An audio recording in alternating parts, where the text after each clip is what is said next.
लेकिन भगवान जगन्नाथ से जुड़ी एक और लोक कथा बहुत ही प्रसिद्ध है, पान खाने वाली।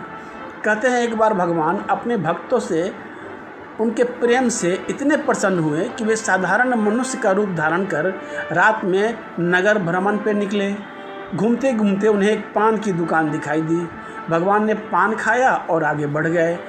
कुछ देर बाद पान वाले को याद आया कि वह व्यक्ति पैसे दिए बिना चला गया। तभी रात में उसे स्वप्न आया कि स्वयं भगवान ने सुबह मंदिर आना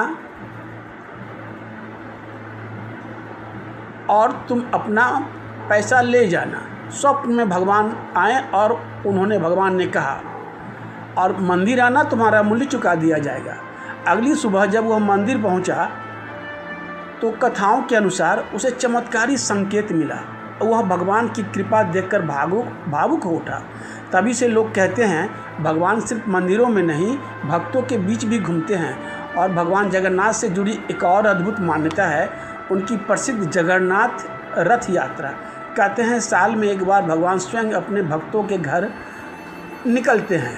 लाखों लोग रस्सी पकड़कर रथ खींचते हैं। मान्यता है कि रथ की रस्सी छूना भी सौभाग्य माना जाता है। भगवान जगन्नाथ से जुड़ी अनेक कथाएं इतिहास, आस्था और लोक विश्वास का सुंदर संगम है।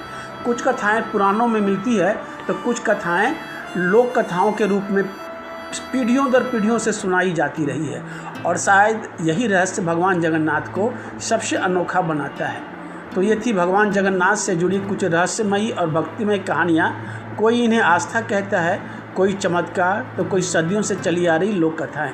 लेकिन एक बात ज़रूर सिखाती है, भगवान सिर्फ मंदिरों में नहीं, अपने भक्तों के प्रेम और विश्वास में भी बसते हैं।